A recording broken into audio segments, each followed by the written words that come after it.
E aí, pessoal, tudo bem? Aqui é o professor Kim mais uma vez. Hoje eu vou a gente está mais uma videoaula aí depois de muito tempo, hoje falando sobre trabalho e energia. Mas antes da gente começar a aula, alguns avisos, né? Eu sei que eu tô devendo um vídeo, continuação daquele último vídeo que eu fiz sobre pseudociência, que eu pretendo fazer um vídeo ensinando, né, a procurar informações relevantes e confiáveis, além de mostrar, né, o que são falácias e alguns tipos de falácias comuns que são usadas, né, para tentar vender alguma ideia falsa, alguma coisa do tipo.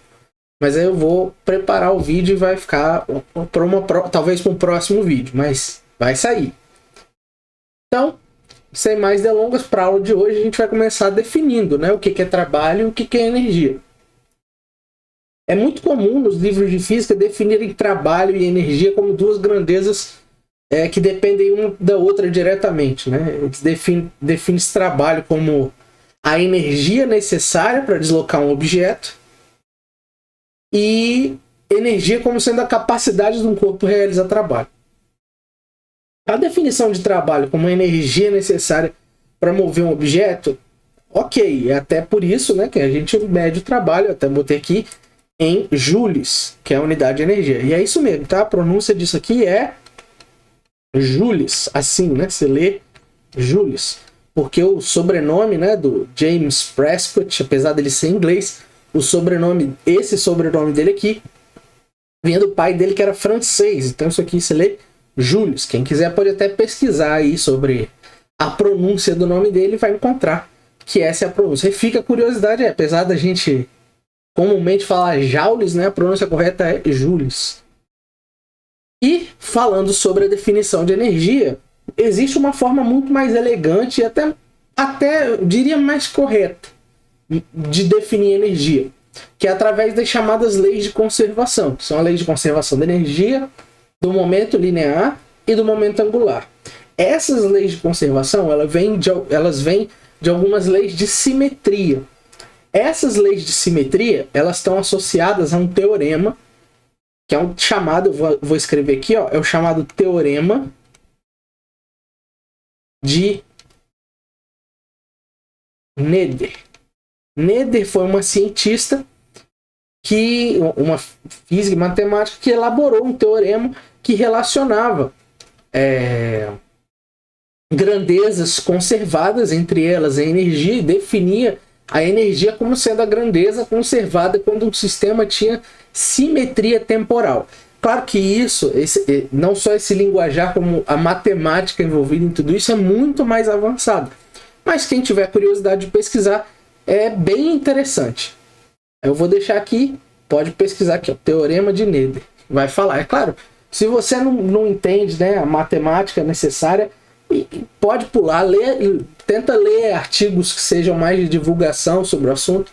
Existem bastante. Se você quiser também que eu faça um vídeo sobre o assunto, só deixar aqui nos comentários que eu já anoto para fazer, né?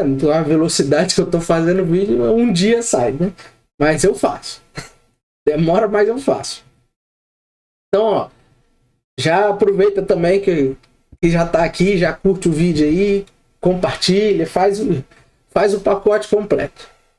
Bom, agora que a gente já definiu o que é trabalho e energia, a gente precisa aprender a calcular o trabalho de uma força. O trabalho de uma força ele pode ser calculado de duas formas diferentes. Primeiro, quando a força é variável, e segundo, quando a força é constante. Na verdade é o contrário, né? A gente vai ver primeiro como calcular o trabalho de uma força constante. Então, vamos lá, vamos ver como a gente calcula o trabalho de uma força constante. Vamos imaginar essa situação aqui. A gente tem um bloco, para variar, né, em física, um bloco, e a gente quer mover ele do ponto A até o ponto B. Aí tem essa distância D entre os pontos A e B. E para isso, para deslocar esse bloco do ponto A até o ponto B, a gente vai usar uma força F aqui. Essa força F, ela faz um ângulo alfa com a horizontal, que é a linha do chão. Então, como que a gente calcula o trabalho ou a quantidade de energia necessária que essa força vai precisar usar para mover esse bloco do ponto A até o ponto B. Esse trabalho, ele é calculado, né? A gente define trabalho como essa letrinha aqui, que é uma letra grega, um tal. Existem, né, alguns livros, alguns professores que também chamam trabalho de W, né, em referência ao inglês work. Mas é mais comum ver o tal, né, que é essa letra aqui esquisita. E como que a gente calcula o trabalho? Ele é o produto da força pelo deslocamento pelo cosseno desse ângulo alfa aqui com a horizontal, que a força faz com a horizontal. Então, essa é a fórmula para a gente calcular trabalho. Então, deixa eu apagar aqui esse work. Vamos anotar aqui, ó. Esse cara aqui é o trabalho medido em joules. Esse cara aqui, esse F, é a força medida em newtons. Esse D é o deslocamento ou a distância medida em metros. E aqui o cosseno desse ângulo alfa aqui, ó. Então, vamos escrever aqui, ó. Alfa é o ângulo entre a força e a direção horizontal.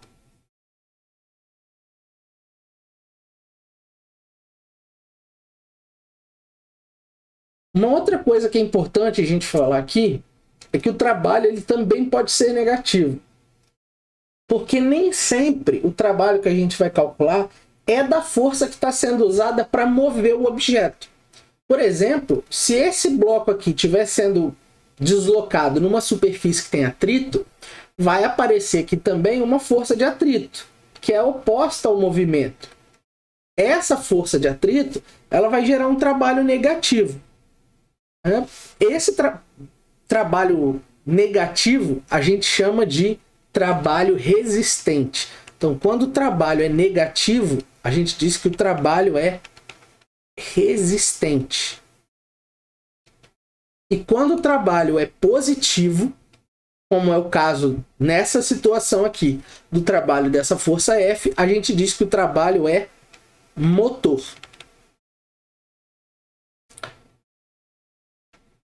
Então, aqui trabalho positivo, motor, trabalho negativo, trabalho resistente.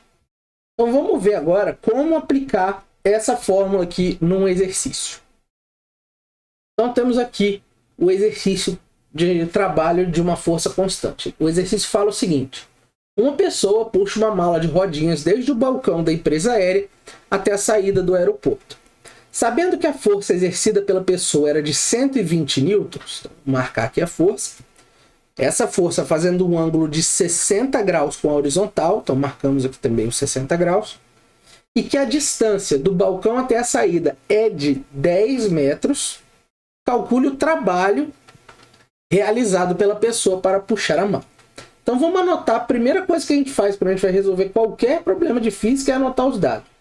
Então, ó, o problema, ele quer que a gente calcule o trabalho, ele forneceu a força, diz que é 120 newtons, ele falou a distância, que é aqui, ó, 10 metros, e disse o ângulo que a força faz com a horizontal, que é 60 graus. Então, com essas informações aqui, a gente pode usar a fórmula que a gente acabou de ver. Força vezes o deslocamento vezes o cosseno do ângulo. Então, isso aqui vai ficar, ó, a força vale 120, a distância, o deslocamento vale 10, que é o tamanho, né, a distância do balcão até a saída do aeroporto, e aqui vai ficar cosseno de 60 graus. Então, o cosseno de 60 graus vale 1 sobre 2, ou 0,5, né? Aí você pode usar o que você preferir. Você prefere fração, usa fração. Se você prefere o decimal, usa o decimal. O resultado, no fim das contas, vai ser o mesmo. Então, aqui vai ficar, ó, 120 vezes 10 vezes... Eu vou usar aqui a fração. Então, 1 sobre 2. Então, 120 vezes 10, 1.200. 1.200 vezes 1, 1.200. Dividido por 2, 600. Então, o trabalho necessário para puxar essa mala, né, ou levar essa mala do balcão até a saída do aeroporto foi de 600 joules de energia. Então é assim que a gente usa essa fórmula. É claro, numa outra aula, né, que eu vou fazer, eu vou dividir essa aula aqui em duas partes de teoria e depois a aula de exercícios. Talvez a aula de exercícios até também divida em duas. Mas quando a gente for chegar na parte de exercícios, a gente vai fazer exercícios mais elaborados, né? Isso aqui é só um exercício de aplicação mesmo. Mas foi suficiente para o nosso objetivo por enquanto, que é mostrar como funciona o uso dessa fórmula para o trabalho de uma força constante. E agora a gente vai ver o trabalho de uma força variável. Então, ó, para o trabalho de uma força variável, para fazer esse cálculo, né? Geralmente, na grande maioria das vezes, o exercício vai te fornecer um gráfico, como esse que está aqui. Um gráfico de força ou deslocamento. E aqui é muito importante que você tenha cuidado com as unidades fornecidas aqui, ó, entre parênteses. Algumas vezes, principalmente em exercícios de vestibular ou coisas do tipo, do Enem, de outros vestibulares, é comum que as unidades colocadas aqui nesses parênteses não sejam as unidades convencionais como está aqui, Newton e metro. Pode estar em centímetros, aqui é o deslocamento, pode estar a força em quilonewtons. E aí você precisa, antes de fazer o cálculo, você precisa converter os valores para as unidades corretas, que são Newton e metro. Então fiquem atentos. Mas enfim, para que o gráfico? Bom, para a gente calcular o trabalho de uma força variável, a gente vai usar, ó, essa linha azul que está aqui, ela representa a força. Então, conforme o deslocamento foi sendo realizado, o valor da força foi aumentando. Então, o que a gente vai fazer? Ó, repara que se a gente pegar esse pontilhado aqui e essa linha azul, ela forma um polígono. Esse polígono, no caso desse gráfico aqui, é um trapézio tombado. Então, como que a gente vai calcular o trabalho? O trabalho, toda vez que a gente tiver um gráfico, ele vai ter o mesmo valor que a área desse polígono que está aí. Então, se aqui é um trapézio, eu vou calcular a área do trapézio, o valor dessa área vai ser o valor do trabalho. O mesmo número que descreve essa área vai descrever um número de joules de trabalho que foi realizado. E aqui tem outra observação importante. Vamos supor que eu tenho um gráfico desse tipo aqui, ó. Aqui está a distância e aqui está a força. Em newtons. Aí o que acontece? O gráfico faz isso aqui, ó. Ele vem da parte negativa e vai para a parte positiva. Então, ó, eu tenho que marcar todas as figuras que estão aqui, ó. Então eu tenho essa parte aqui que está embaixo do eixo X e tenho essa parte aqui que está acima do eixo X. Então toda vez que o trabalho aparecer assim, eu vou ter que calcular, né, a soma dessas áreas. Mas tem um porém. Toda vez que a figura estiver acima do eixo X, o trabalho é positivo. Se a figura estiver abaixo, como está essa aqui em vermelho, o trabalho é negativo. Então, tomar muito cuidado com isso na hora de calcular o trabalho. Ok? Então, vamos ver um exemplo, né, de como calcular o trabalho de uma força variável através de um gráfico. Então, vamos lá para o exemplo. Então, aqui está o nosso exemplo de trabalho de uma força variável. Lembrando, pessoal, que se vocês tiverem qualquer dúvida em relação a qualquer coisa que eu falei aqui no vídeo, se eu tiver cometido algum erro, se tiver qualquer coisa que vocês, qualquer comentário, sugestão, Fiquem à vontade de botar aí nos comentários aqui embaixo, que eu sempre leio todos, respondo quando necessário, né? E se precisar fazer algum ajuste, eu coloco no comentário fixado, se precisar fazer alguma explicação a mais, alguma correção, tá certo? Então fiquem à vontade aí para botar nos comentários quaisquer dúvidas ou sugestões que vocês queiram fazer. Bom, então vamos para o exercício. Aqui a gente tem o seguinte, ó. No gráfico abaixo representamos a força motora que age no movimento de um carro. Repara que aqui ó, ele já diz que a força é a força motora, ou seja, é a força que faz o carro andar. Então, disso aqui a gente já sabe que o trabalho vai ser positivo, que o trabalho também vai ter que ser um trabalho motor. E só de olhar o gráfico, ó, repara que toda a figura que está formada aqui, ó, toda ela está acima do eixo X. Então eu sei que o trabalho vai ser positivo, então ele vai ser motor. Então o problema continua. Determine o trabalho dessa força que atua na direção do movimento do carro, sabendo que o mesmo partiu do repouso. Essa informação aqui, que ele partiu do repouso, para esse exercício não tem utilidade. Então vamos calcular agora o trabalho.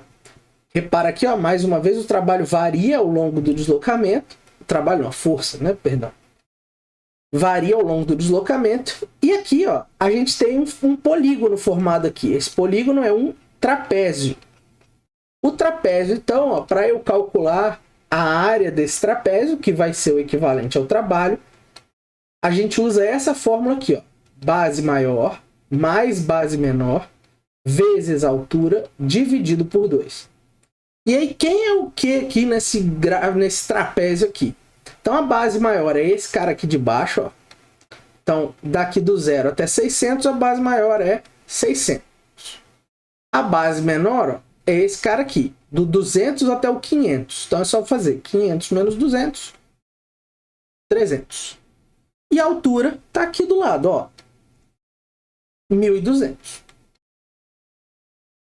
Então, vamos substituir aqui na forma. Trabalho vai ser igual base maior, 600, mais base menor, 300, vezes a altura, 1.200, dividido por 2. Então, vamos lá. Ó, trabalho é igual 600 mais 300 dá 900, vezes 1.200 sobre 2. Aí aqui eu vou aproveitar para dar uma dica para vocês.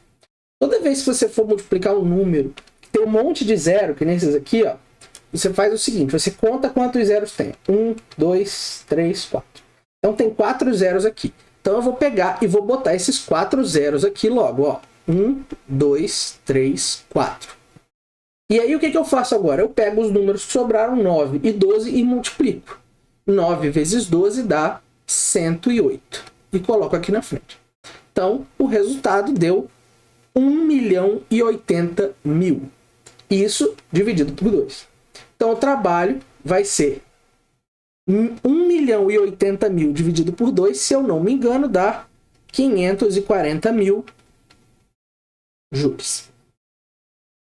Então, ó, gente, eu estou fazendo essas contas tudo de cabeça. Se eu errar alguma coisa aí, vocês virem aí, notarem que eu errei, fizer na calculadora e ver que eu errei, pode botar nos comentários aí que eu corrijo, boto lá no comentário fixado, ou então depois adiciona uma anotaçãozinha no vídeo para indicar o erro, tá certo?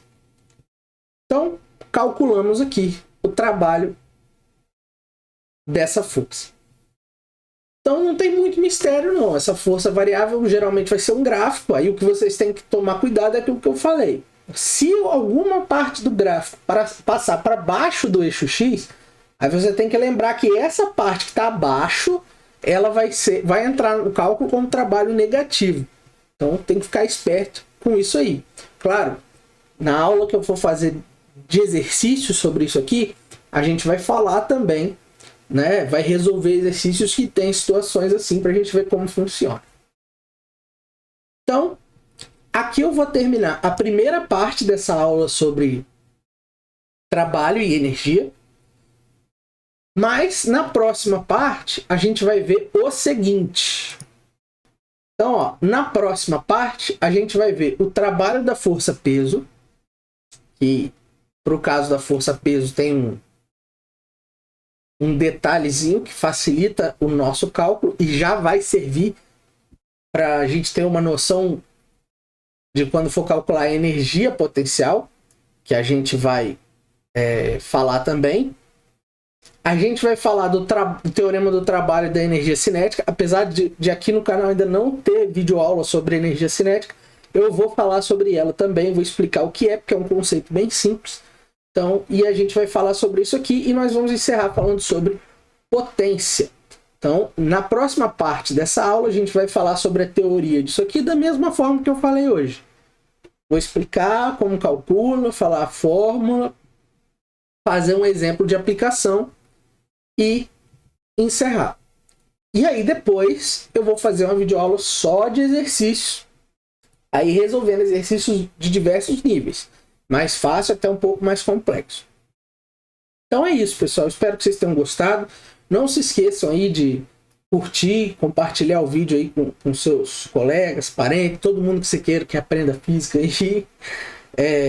Não se esqueça de deixar nos comentários aí qualquer dúvida, se você quiser fazer uma sugestão, se eu tiver errado alguma coisa, pode falar o que vocês quiserem aí nos comentários, contanto que não tenha nada ofensivo, né, gente? Por favor. Mas, então é isso, pessoal. Até a próxima e tchau.